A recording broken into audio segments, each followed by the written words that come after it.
Hello, welcome back.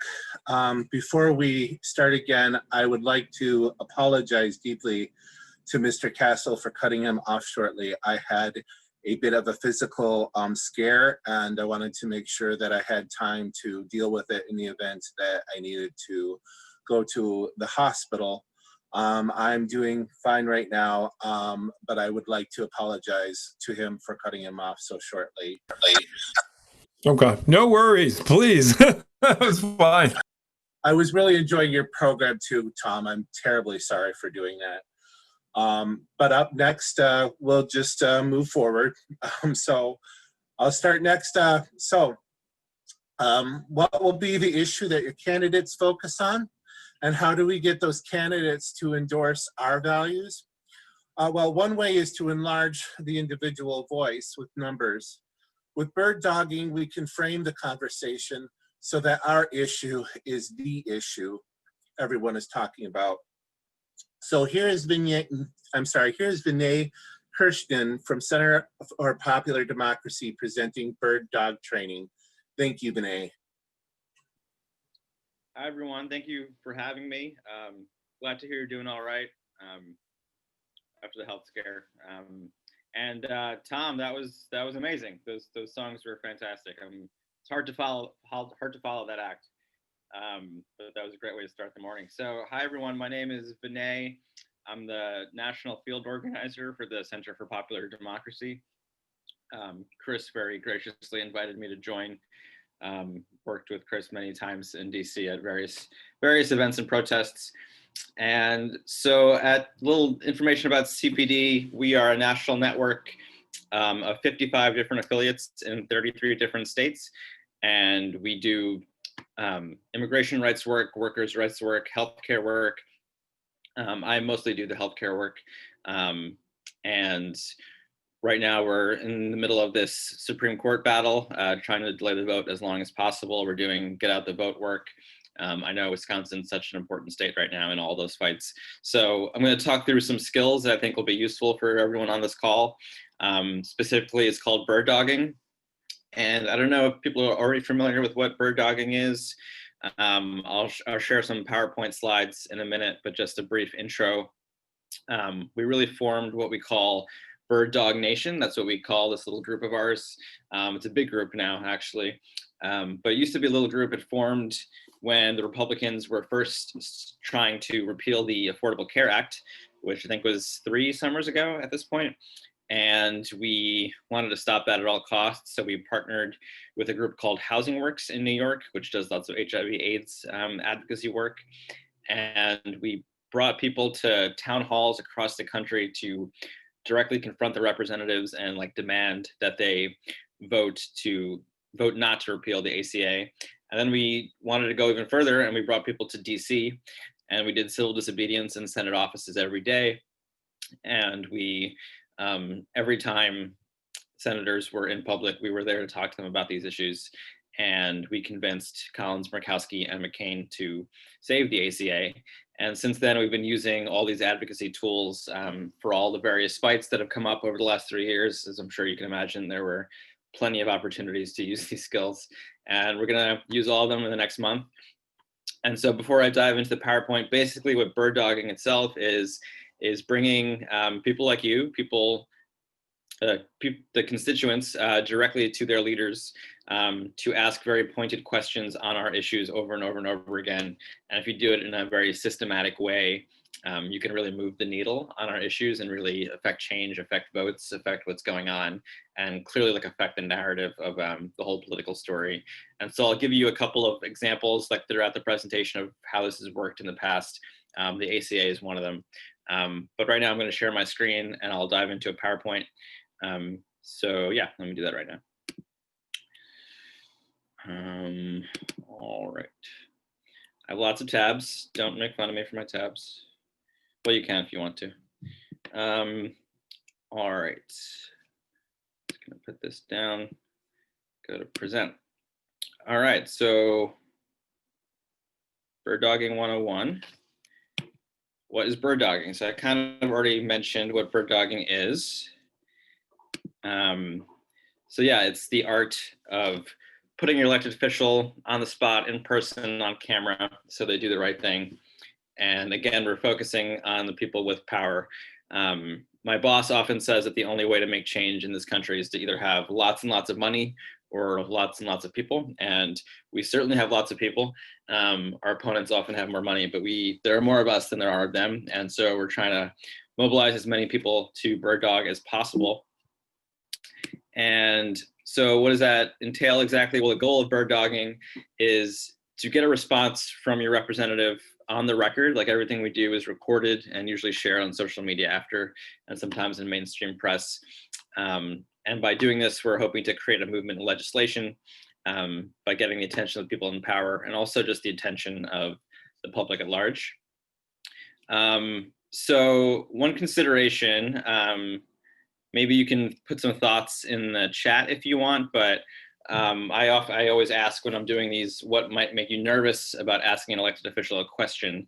And you can put your thoughts in the chat, but since this is a little less interactive than an in-person bird dog training, I can just mention that the main reason, the most common answer I usually get is that people feel like, well, I'm not an expert on the policy, I'm not an expert on the law, so why am I talking, to Senator Baldwin or Senator Johnson right now? Like, what do I know that other people don't? And if you remember just like one thing from this whole PowerPoint, I would love you all to remember that you're all experts on your own story. You're all experts on your personal story. Chris knows their story far better than I ever would. Tom knows his story far better than I ever would. And that's all you really need for bird dogging. We're telling very personal stories that apply to millions of people, and then we're making very specific asks. So you don't need to know the letter of the law. You don't need to know like the ins and outs of the policy. You just need to know how you're being affected and what your representative can do about it. So bird dog stories. So yeah, let me just tell like one or two bird dog stories as I go along. So just one example that will give you that, what we're doing is actually effective is I bird dogged both Senator Warren and Vice President Biden in New Hampshire on climate issues. And for Senator Warren, we were asking her to hold fossil fuel companies accountable for the harms that they cause. And because that wasn't like part of her platform. And I spoke to her 3 times. The first 2 times, she had like very polite conversations with me. And the third time, she like recognized me, knew exactly what I was going to say. We talked about it for a little while. And then she tweeted out about our conversation. And she tweeted out about our conversation, and then she rewrote her stump speech and added our talking points into her speech that night, and became part of her platform that we should hold fossil fuel companies accountable for the harms that they cause to communities, especially communities of color. So that's like an example of how, like, if you keep bringing up these issues over and over again, you can get people to change. And while we were over there at the time, we thought that, Joe Biden was kind of a fool's errand. Like, we didn't think he would actually listen to us or do anything on our issues, but largely due to the efforts of the Sunrise Movement, who have bird dogged him over and over again and advocated and lobbied him over and over again. And also the work we were doing up there. Joe Biden now has like one of the most progressive climate platforms like we've ever seen. And he moved very far to the left. And that encourages me, because he's certainly not where I'd like him to be on criminal justice or healthcare, but I'm encouraged by the fact that he moved left on climate, that we can do the same on healthcare, that we can do the same on criminal justice. And we've seen it happen time and time again, that bird dogging does help do that. And I'll give you one more example before I move on, which was that in Iowa during the primaries, some colleagues of mine went out there and were bird dogging Democratic candidates on the CARE Act, which is the best way of combating the overdose crisis in America, which has actually gotten much worse during COVID. It's something people aren't really talking about. But at the beginning of the summer, none of the candidates had any idea what the CARE Act was. And my colleagues, some of whom were actually from Wisconsin, bird dogged them, and every time they went to an event, they would ask about the CARE Act and talk about the overdose crisis. And by the end of the summer, every single Democratic candidate had joined the CARE Act and become a co-sponsor. So those are just a couple of small examples on how bird dogging can move the needle on your issues and just move people closer to where you want them to be. And I want to make sure I can see the Q&A if there are any questions. Looks like I can. Okay, I'm gonna keep going, but yeah, if anyone has any questions, just pop in anytime. So this is kind of like a ladder. Oh, there is one question. One second. Jerry wants to know what got me started with bird dogging. That's a great question, Jerry. Actually, I usually mention that at the start. But yeah, let me mention that. So I mentioned that we went to DC to stop the Republicans from repealing the Affordable Care Act. At the time, I was unemployed. I used to work at Housing Works, and before I worked at CPD, I was unemployed in between because I was dealing with a mental health crisis of sorts. I have some pretty severe mental health issues, and I was hospitalized for a while. I was dealing with all that, and then my buddies at Housing Works told me that they were going down to protect the Affordable Care Act, and at the time, I depended on the Affordable Care Act to survive. For my treatment and medication. So I just went down as a volunteer, just as a protester, bird dogged, got arrested a couple of times doing civil disobedience just as a volunteer. And then I just, stuck around. I kept going, and I'm a lawyer, so they brought me on as a consultant to do legal support and take on more and more responsibility. And eventually they just hired me. So I just stuck around. It's your basic, jail time networking story that we all have. We all have those. So yeah, that's how I got into bird dogging. Thank you for asking. And yeah, now I'm full-time staff and national organizer at CPD. So it's kind of a strange career path. I guess it's not typical in many ways. So yeah, keep the questions coming if anyone has any questions or comments. All right, I'm just making sure. Activism is the best cure for depression. Thank you. And so escalation of activism, this is our ladder of different tools we have. And you can see, hold on. So bird dogging is in the middle over here, but it kind of goes up in terms of escalating effort and threshold. So lowest threshold is it's pretty easy to get someone to sign a petition or a letter or send an email. Getting on the phone is a little more difficult because, it's hard to actually talk on the phone. Lots of people have trouble with that. And then actually visiting an office in person. I guess none of us can really do that right now, but we have these Zoom office visits, which I can mention a little later. And then bird dogging is kind of in the middle, which, directly talking to your representative at a town hall or, at a speech or, a rope line or in their offices. And then you get into the protesting and civil disobedience, which is obviously more intense. And the important thing to remember is that we're using all of these tools at once on all of our issues. It's not like we're doing this, we're making phone calls and a month later we'll do civil disobedience. We're doing all of them at once. So in the Iowa example of the CARE Act, my colleagues were in Iowa bird dogging on the CARE Act, and I was helping to lead lobby visits and helping to lead email and phone campaigns. And once or twice we did civil disobedience in DC. So all those things were happening at once. So I'd get information on the ground from Iowa about what Cory Booker said about the CARE Act. And then we'd go to his office, the next day and said, hey, your candidate said yesterday that he was interested in the CARE Act. Here's some information. And then for Republicans, we'd be doing civil disobedience outside their offices. So these are all different tools that you can use. And the good thing about bird dogging is it's not quite as confrontational or intense as civil disobedience, but it is a little more impactful than just shooting off an email or a petition. So I think it's kind of in that comfort zone where pretty much everyone should, be comfortable doing it, and it's also incredibly effective. So it's really worth, everyone's time to learn about it. So let's figure out how exactly we bird dog. It's actually incredibly simple. I'm just going to walk you through a little to-do list. And the first thing you need to do is find a location or event, obviously, which I guess this slide is a little different now in the COVID era.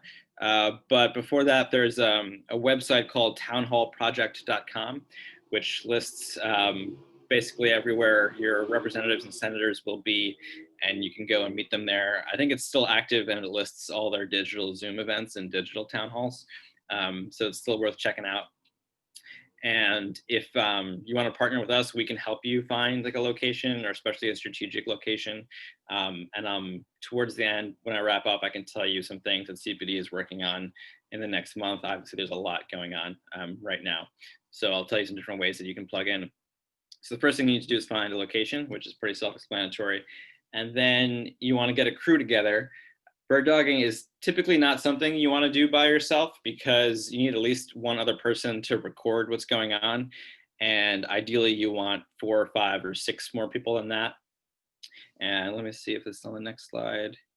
Yeah, I'll just talk about it now, I guess. So I guess one mistake people often make with bird dogging is they get like 5 or 6 people together, they pick an issue. So let's say the issue right now is healthcare during COVID and, expanding healthcare coverage.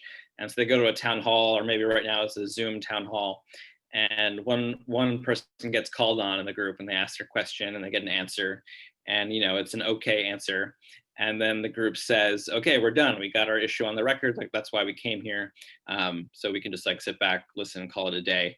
And that's actually not the point of what you're doing, because what you want to do is you want to think of it as putting multiple stones on a scale. And if you put enough stones on, little pebbles on, you can shift the scale. So getting one question is not enough. You want to get like 2 or 3 or 4 on the same issue, because every candidate, every representative, every senator has a person on their staff who is charged with counting how many times an issue comes up at a town hall or after a speech or at any event. So if that healthcare issue comes up 5 times, then that candidate is going to know, like, okay, people seem to really care about this. Like, we need to have a better answer. We need to figure out, like, what are we actually doing about this issue? So you don't want to just put one pebble on the scale. You want to put 5 or 6 or however many you can. And similarly, another piece of advice that goes along with that is, obviously there's lots of things to be angry about right now. Of course, there's healthcare, there's unemployment, there's unemployment assistance, there's housing and evictions, there's the climate, there's the movement for Black lives, criminal justice issues. There's so many things that we could be bird dogging on. The Supreme Court, you don't want to do like all 8 of them in one town hall, because then you're just putting like one pebble on each issue and nothing really gets accomplished. You want to just pick one and everyone talk about that issue on that day, and you'll send a very clear message to the candidate that this is an important issue, and like those 5 people are representing thousands or tens of thousands or millions of people who care about that issue. So you want to really focus on one issue of the day. Let's see if I have any questions. Whoa, not sure what that is. Vinay, I have a question for you, and that is, how do you, when it comes to you going in and you're working on one issue, how do you have a follow-up afterwards to stop them from just giving you lip service? Is there something that you do as a follow-up? Yeah, so I think I can go back, right? So part of it is what I'm talking about here. So as I said, like, people will be bird dogging at events, right? And they'll report back on what the candidate said. And so we'll usually follow up like with an office visit or an email saying like, hey, like, this is what we talked about on the ground. Here's more information on X bill or Y bill. We'll be in touch soon. And then you follow up. Also, bird dogging itself, like we keep coming back. It's not like a one-off thing. You hit them over and over again on the same issue. And then if they're not really cooperating, if you're not really getting anywhere, you can like escalate to, civil disobedience or protesting. So yeah, it's never like a one-off thing. It's every time you do it, like you're posting to social media, you're reporting back to your organizer, like we're taking that information and then we're hitting them again. So like when I was in New Hampshire, like we hit Biden like 7, 8, 9 different events. We hit Warren like 10 different events. Probably more than that actually. I guess I was at 10 different events, but when I wasn't there, other people were doing it also. So it's probably dozens actually. So yeah, I don't know, is that an answer to your question?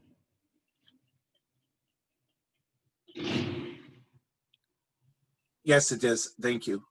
Great. And yeah, I know it's a small group, so we can keep this informal. If anyone has any other questions, just feel free to hop in.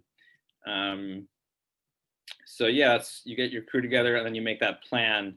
And I mean, most of this is what I just mentioned in terms of picking your one issue, knowing what you're focusing on, and backing each other up is important. So if this is my boss, Jennifer, if Jennifer asks a question and she kind of gets shot down, like you can raise your hand and be like, oh, actually, I'd like to hear you talk more about Jennifer's question. That's actually why I'm here too.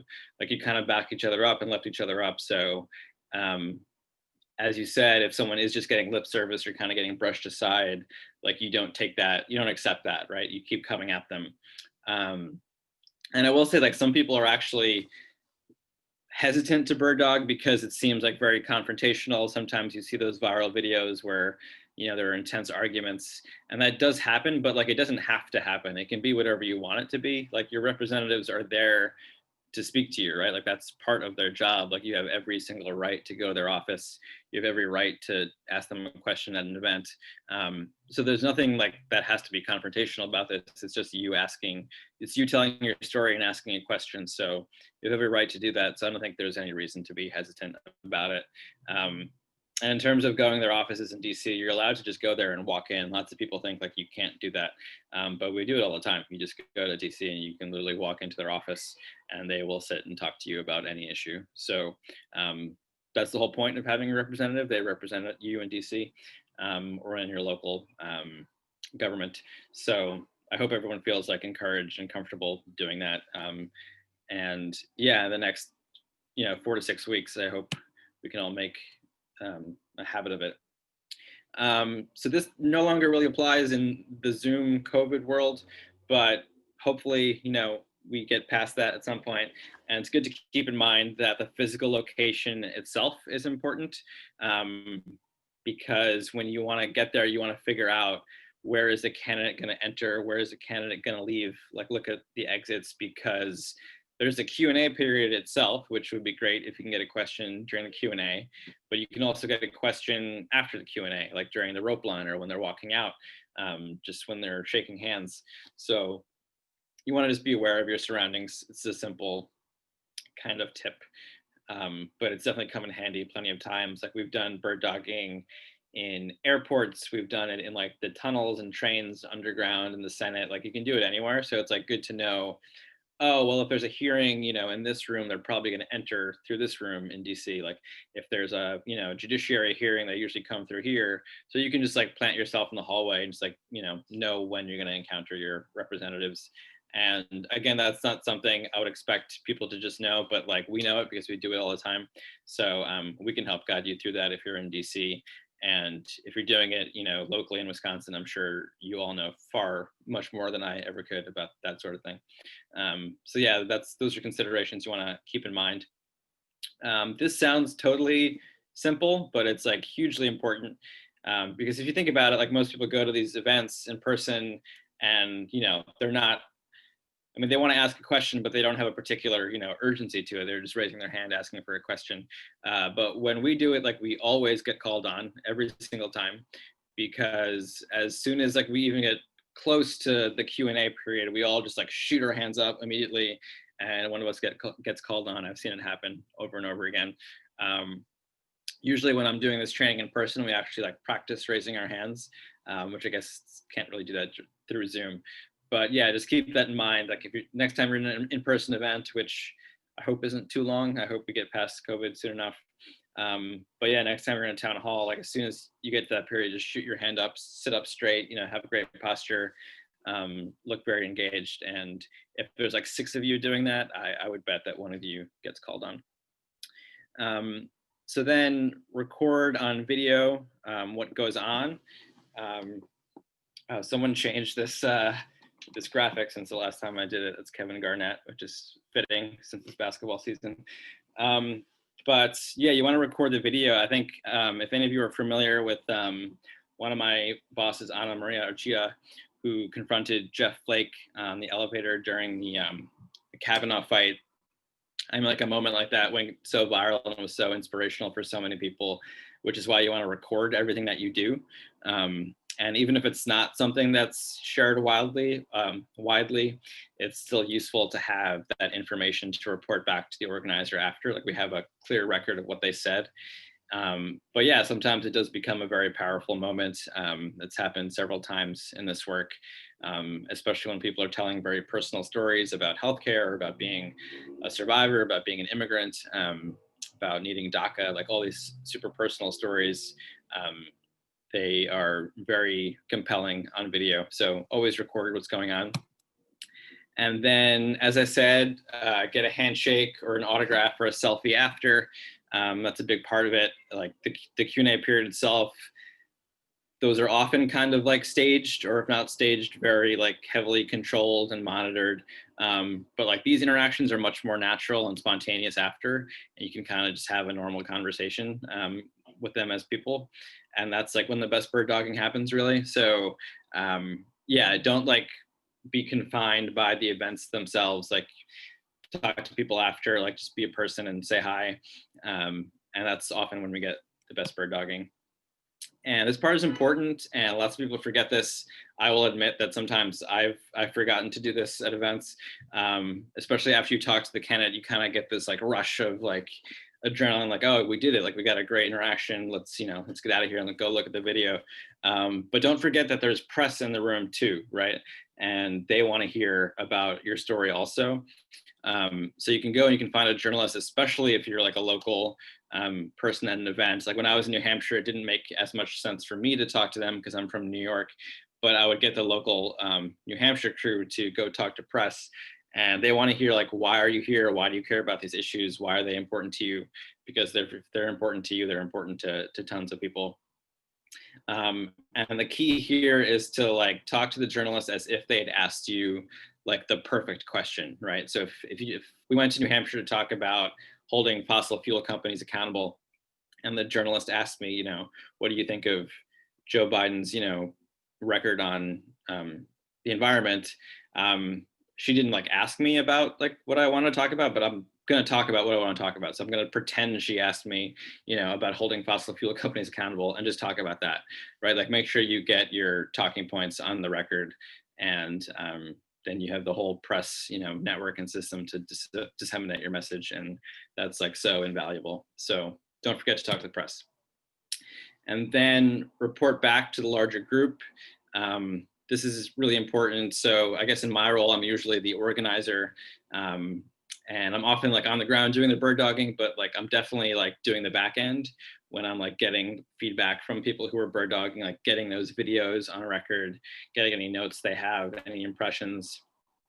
And so like if I know that on Monday, Cory Booker said like, oh, he would look into the CARE Act and think through why it was important, and I know we're going to see him on a Wednesday, I'd be like, oh, hey, let's bring that up. Like he said Monday he was going to do it.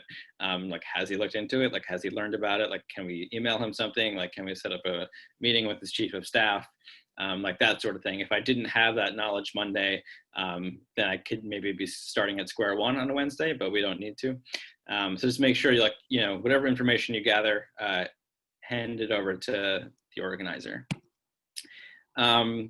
So yeah, what are the ingredients of a good question?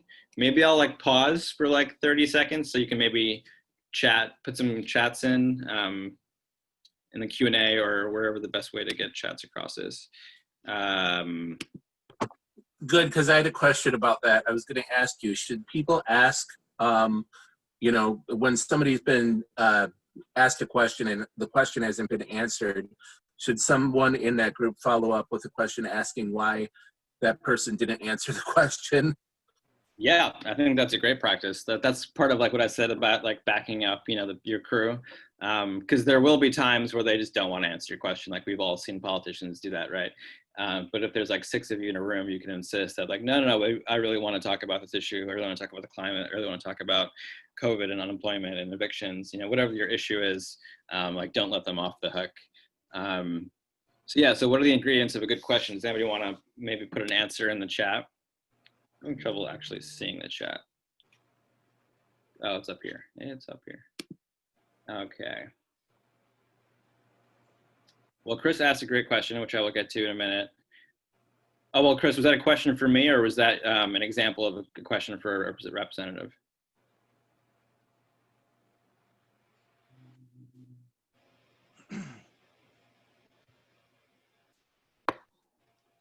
Example, great.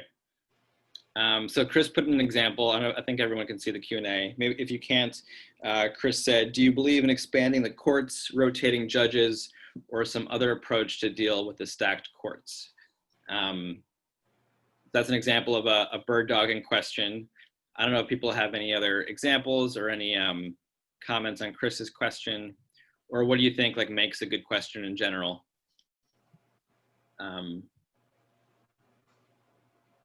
I'll just give you like 20 or 30 seconds and I'll just, keep chatting about it.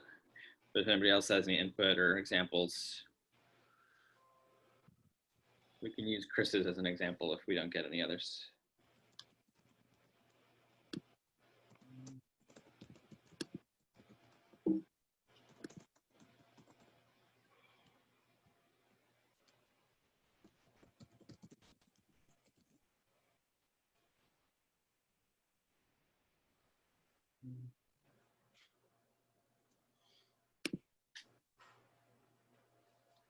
All right, well, so Chris wants to talk about the courts, so we can use that as an example.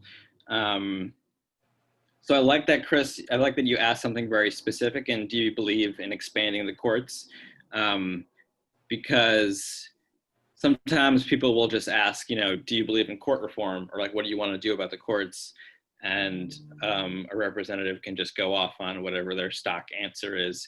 But you asked something specific. You said, do you believe in expanding the courts, which is a very specific question, or rotating judges, or some other approach. So if anyone's not familiar with that issue, like obviously we're in a bit of a Supreme Court crisis right now of sorts, and lots of Democrats feel like, regardless of what happens, if we win this election and win the Senate, we should expand the number of judges, or we should put in term limits so judges only have like 18 years on the court before they're rotated to a different position, just to make the process more predictable, so we're not in a situation again when losing one judge to illness could just completely put all of our rights at risk. Sorry. So yeah, so Chris, I like that part of your question. Do you believe in expanding the courts? Because it's very specific. They have to say yes or no or give an answer on a very specific issue. I will say though, that one thing that's missing from your question, Chris, and you've done this many times, so I'm sure you know what I'm about to say, but I think we always want to start with like a personal story, right? So like, why is this affecting you? So I would maybe, like for me, I would say like, look, like, because of the way our courts are structured, I'm probably going to lose the ACA, and I don't know how I'm going to pay for my treatment. And the same is true, for my family and my friends. So how are we going to reform the courts? Do you believe in expanding the number of judges?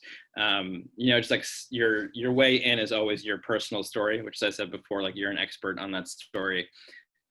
So start with that and say like how this is directly affecting me. And then say like, so like, what the hell are you going to do about it? Like, are you going to expand the number of judges? Are you going to rotate the judges? So I think Chris got the second half of it really, really great. But always start with your personal story. And I think the next slide actually has, let's see. Yeah, okay, so the ingredients of impactful question. So you start with something personal, and then you generalize it to give a sense of scope, because if it's affecting you, like if I'm going to have trouble paying for my treatment, then so are, thousands or not of millions of people. Let's see what Ren has. Will you address the deteriorating water in the state being affected by factory farms like mine is? That's great. Yeah, that's great, Ren.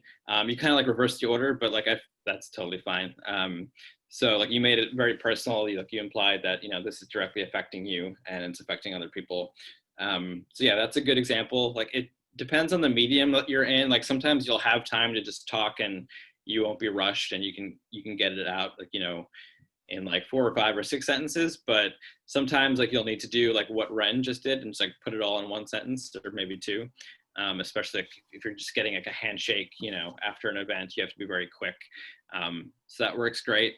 And now like digitally, like on Zoom town halls, you'll have more words to spare, like if you're asking questions. But again, you start with something personal, and then you generalize, as Ren did, and then you ask a question that really puts them on a spot, which is what Chris did so well. Like you don't want to say, we go back to the CARE Act, I keep using that as an example just because structurally it works very well, because you wouldn't have wanted to say in Iowa, like, what are you going to do about the overdose epidemic? So many people are overdosing, because they can just say anything, right? They're just going to give you some nonsense answer. But if you say like, hey, like the CARE Act exists and it's a great way to combat the overdose epidemic, are you going to support the CARE Act? Then they have to like give you an answer that's useful in some way. And like when we were doing that, we had people start with, personal stories about overdose, family members who have overdosed, family members who are in rehab, family members who depend on, harm reduction. And then, you'd ask that question, will you support the CARE Act? So yeah, thank you, Ren. Thank you, Chris, for participating. I think those are both really useful examples. What's next? So yeah, so this is like a summary of everything we've talked about so far. So you get to an event, you get a crew together, you make your plan. So, like, okay, what issue are we focusing on? Like who wants to go first? Like, who's gonna, back each other up? Get good seats. We tend to, you don't have to do this, but we tend to spread out in the room. So it doesn't look like, there's just like 5 people who are all friends who care about this issue. If we were spread out through the room, it kind of like looks like we're winning the room. And on the subject of winning the room, I would say like that's also the goal of bird dogging. Like you're not just trying to convince your candidate, you're trying to convince every single voter in that room, right? Because they all have a voice themselves.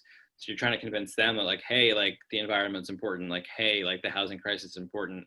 Hey, the water quality is important locally to farmers. Hey, the Supreme Court, decision is going to affect all of us. So like you want to convince everyone in the room, because if you can do that, then like you went from 5 bird doggers to like 50, right? So so it's not just about convincing the politician who might like blow you off, who might be a jerk. If you can convince the voters, that's like very useful also. And you do that by getting your hands up really quickly, making sure your voice is heard. Afterwards, you do a handshake, talk to the press, get a report out. And then, yeah, good questions like contain the answer, like, will you support the CARE Act? Will you expand the number of judges? What are you going to do about the clean water? Personal stories are like essential.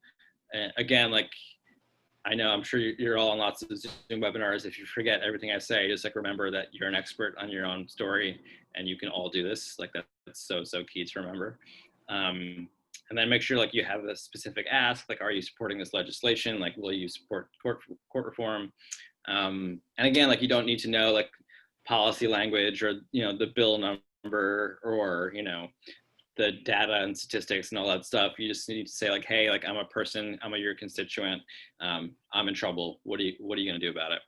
And yeah, it's usually like less than a minute. It's usually a pretty short interaction. So usually at this point in the training, we do, like if you were imagining that I was doing this in person, I would do this thing where I like pretend to be like a senator and you would all like bird dog me. So I don't know if that really works on Zoom, but we can maybe try to do something similar. If we pick an issue, does anyone want to put in the chat an issue that you want to practice bird dogging on? I'll give you a minute while I answer Jerry's question. But if you put an issue in the chat that you think is worth bird dogging, I can like pretend to be a senator and we can just write a few example questions. And then, yeah, we'll see how that goes for a few minutes. Then we can wrap up. Jerry is asking me what was my best bird dogging experience. It has to be the ACA fights for me, because I've been to lots of protests, as I'm sure you can imagine, I'm sure you all have, but when you're at like a healthcare protest, it like feels different because people are like literally fighting for their right to exist, like to be alive and healthy in this world. So it's such like a palpable thing. There's such like an urgency to it that you can't really get from other protests. And we won that one. Like we saved healthcare. I mean, not that we did it alone, like so many people did it, but we played a small role in like saving healthcare for 20 to 30 million people. So that's like something I'll never forget. It was also the first time I got arrested, and it's a life-changing experience. So that was definitely my best one. So Jerry suggests Medicare for all. That totally works. So yeah, so let's just take, let's do a couple example questions. Let's pretend I'm a senator, I'm a Democrat, who definitely wants to expand healthcare, but I have not yet committed to Medicare for all. I don't want to go that far. So if you have video capability, if you want to just speak, you can just ask me a question. If you don't, maybe just put it in the chat. Like, what would you do? Like, remember what we talked about, right? You want to, tell a personal story, like have a very specific ask. What are some questions you might ask a senator? Does Senator Baldwin, I'm trying to think. Senator Baldwin doesn't support Medicare for all, if I remember correctly. So yeah, so what would you do to convince her of it?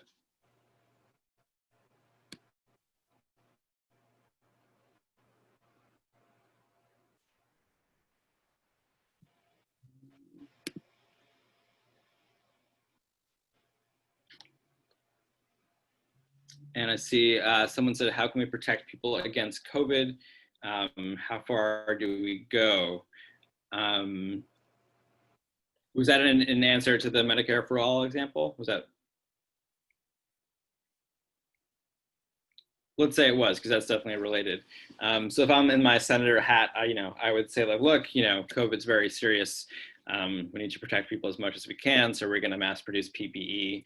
I'd like to expand healthcare in the next, Congress. So we're going to put together a public option, because I think it's, a great way to give people a choice on their healthcare. And hopefully next time we have a pandemic, people will be far more prepared than they were before. That's me in character. That's not what I believe personally. That's so how, does anyone have any way you would respond to that? Or I know there's only a few of us on the call, so if we don't have, it's okay if we don't have volunteers. Aaron, you look like you want to say something. I don't know if you want to hop in. No, you don't. I'll say something, Vinay. I'm Go ahead, Chris. I would approach Senator Baldwin and tell her that I'm very concerned about my adult son who does not have health care. And right now, when he gets hurt, he goes to the emergency room. And when he goes to the emergency room, it's actually costing all of us more money. And if we would just accept Medicare for all, we could cover everybody at a lower cost. And we support Medicare for all. Well, thank you for sharing that personal story. Sorry to hear about your son. Look, I want to support people just like you. You're my constituents. That's why I'm going to support a public option in the next session. I understand that Medicare for all is what lots of people want. And, I believe that everyone should be covered. I just don't think it's feasible. I don't think it's possible. It sounds very expensive. It's really expensive. So I'm going to work towards a public option. And I hope that can help constituents like you and your son. Well, I don't think that really does help, because it doesn't get the middleman out. We have people now that are making money on illness. We have people that don't have health care. And like, for instance, if my son were to go to the hospital, he'll get charged more than somebody that has insurance. For the same exact procedure. If you don't have insurance and you're poor, you get charged more than people that have insurance and have more money. And that just doesn't seem right to me, and it's not fair, and it's not taking care of those people that really need the help. So again, I'm asking you to please support Medicare for all, because the public option is allowing the insurance companies to take a chunk of that money out of there and making our healthcare more expensive. Thank you so much for your question and your comments. That makes a lot of sense. The reason I believe in the public option for now is I want, America is based on choice and freedom, and I want people to be able to choose their plan. If they want to stick with the plan that they have right now, their private plan, I'd like for them to be able to do that. And if not, people like your son, if they don't have a plan at all, they can enroll in the public option, and that should cover everyone and lower costs. And I think that's something we can actually pass in Congress. Well, that hasn't been proven that it would lower cost. We would lower cost if we took the middleman out, the people that are taking money on the backs of people that need health care. Again, I'm asking you to support the Medicare for all plan, because that lowers cost and it covers everybody, and we need everybody in this country covered. That was great. Chris is a pro. That was not scripted, but Chris is very good bird dogger. Done it many times. So yeah, so you can see that Chris started with like a personal story about her son, and really pushed back on the arguments.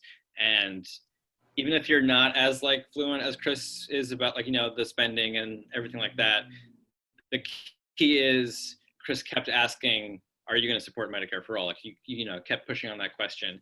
And so even if I was stubborn and I said no, that's still useful because we have me on record saying, no, I'm not going to support Medicare for all, despite my constituents saying that their son is not covered.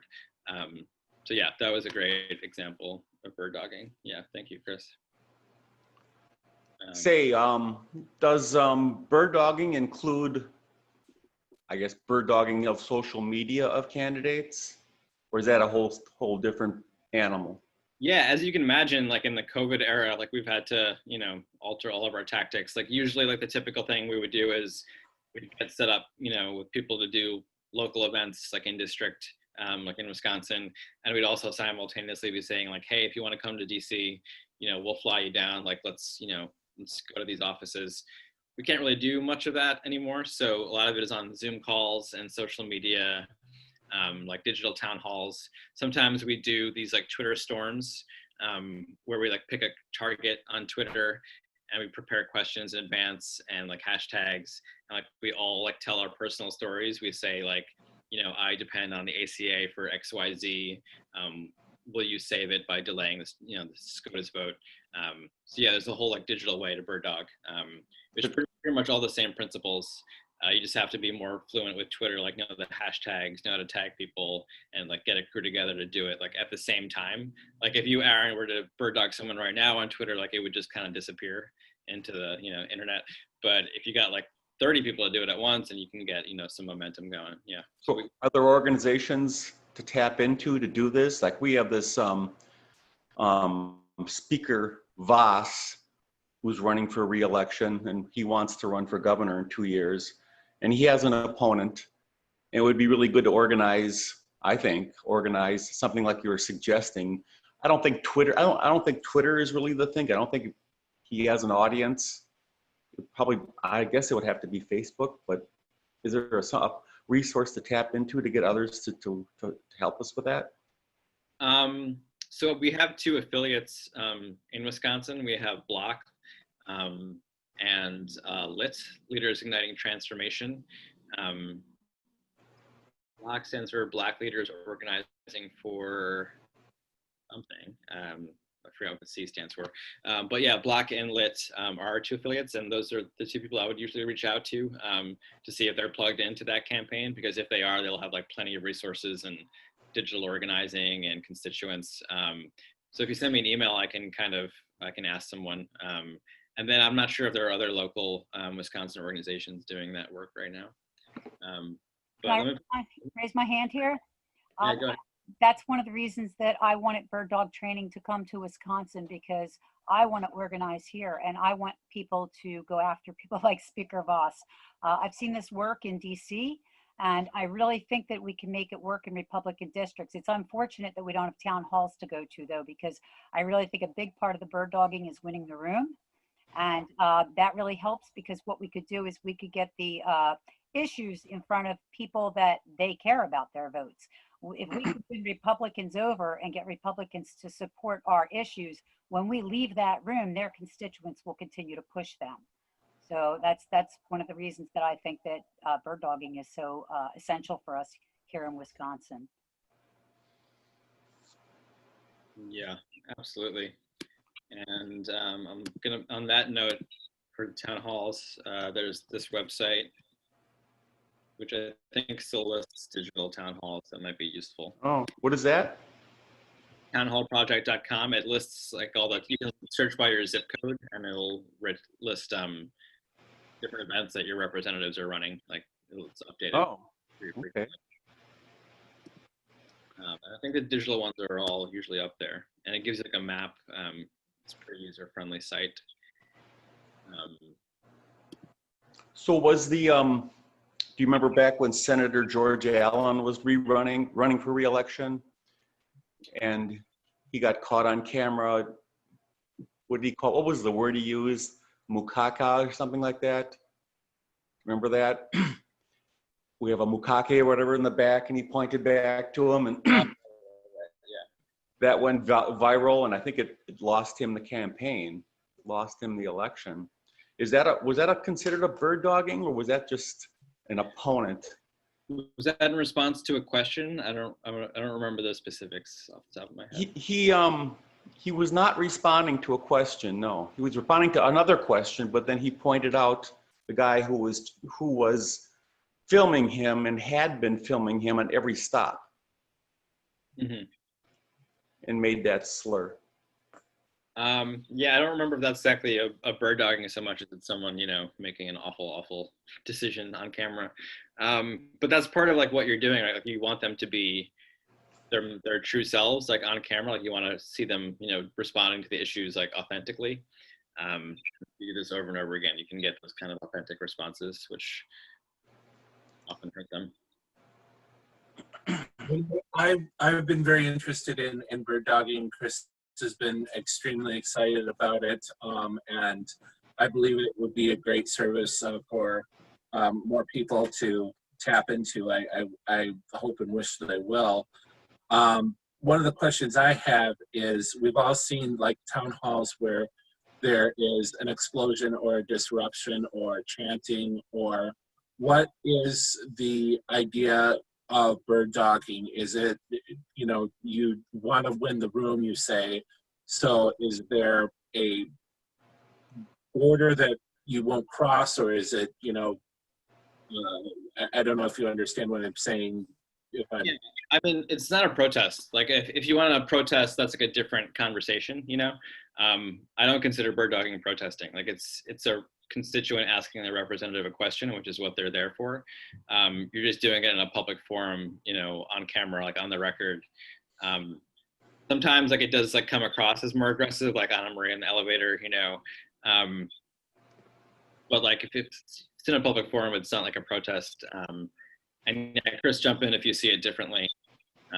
But like if you wanted to like shut down a room or like block a hallway, like that's like a different tactic, I would think those are two distinct things. Yeah, I think so too. I mean, like the levels of escalation that you had there, all of them are tools in the box, but bird dogging is a lower level than actually protesting and getting arrested. Yeah. And yeah, I'd love to take more questions. Let me just let you know like what CP is doing like right now in this moment. So in terms of the election, I'm putting this in the chat. Organizevotewin.org is our get out the vote calls. Every Tuesday, Wednesday, Thursday, we target a different swing state. I'm not sure when we're doing Wisconsin, but we definitely will.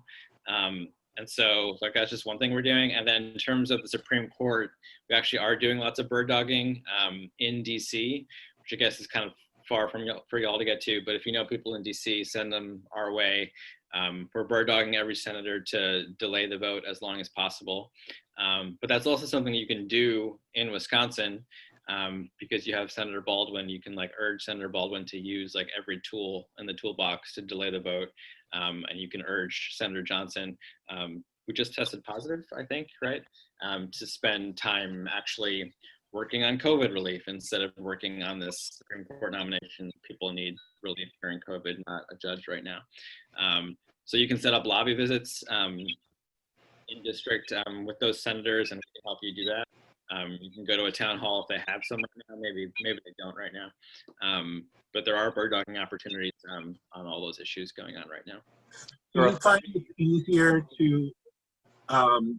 it's easier to show up unexpectedly? We went up to our representative to talk about fair maps. We have horrible gerrymandered village here of DeForest, which has got 3 different representatives, to talk to John Jagler, and we got his assistant. Do you find that it's easier to just kind of surprise, Surprise them where? At their offices, rather than make an appointment?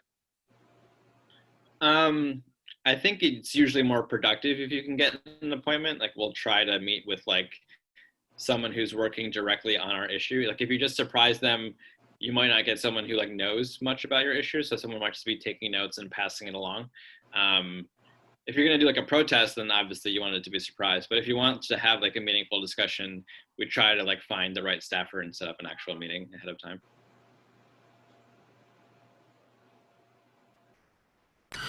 Are staffers setting up virtual meetings? Or is that process going on right now, even during COVID? Yep. Yeah. We did like 35 different Zoom lobby visits last month or so, and it was before the Supreme Court stuff, so it was all just focused on COVID. And basically, I was just bringing in constituents to tell healthcare stories and how they need, economic assistance and healthcare assistance during COVID. And so I bring 3 or 4 constituents in on a Zoom call just like this, and be me talking about like bills and stuff, and then it would be the staffer from the representative, and we just have like a conversation on Zoom for like half an hour. And so yeah, we're still doing those. So if people are interested in meeting with Baldwin or Johnson, we can help put those together.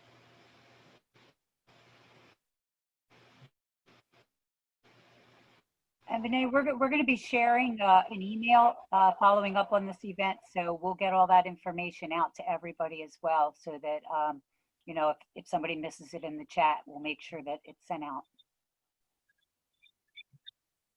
Great. Yeah. I mean, for the lobby visits, just shoot an email to me because I'm in charge of that. Chris, I'll also send you a link to what Julia is doing in DC in case people are interested in the SCOTUS work. And then, yeah, Get Out the Vote, organize votewin.org. And those have been pretty fun. Like the last time we did it, we texted 80,000 people in one night. Another night we got 550 volunteers in one night just by texting. So that's like the lowest threshold way people can plug in. I'm sure all your friends and all your communities are all looking for ways to fight right now. So that's a pretty easy way to do it. Although you're all in a swing state yourself, so I'm sure there's plenty of work to do exactly where you are.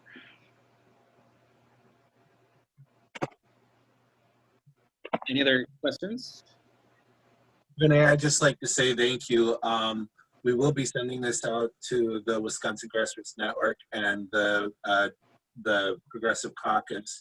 A lot of people, of course, as you know, because of your own work, are out doing canvassing, or they're doing phone banking right now, not canvassing. And there's a lot going on, of course, because of the election. So thank you. Your time is important, and we really appreciate it. Yeah, no, thank you all for having me. I mean, as you can imagine, we've been talking to lots of people, but talking to this group is just so important because you're in Wisconsin right now during, the biggest election of our lives. So thank you for all the work you're doing, all the encouragement. Any way we can help, or, get more bodies, get more calls, any way we can help you in Wisconsin, let us know. Thank you. Okay. So at 11:35, we'll have Dan Folkman give his presentation on live streaming. That's 10 minutes from now, so go ahead and take a few minutes, stretch your legs, get something snack to eat, whatever, and we'll see you back at 11:35. Thanks. Okay? Thank you, Vinay. That was very good. Thanks.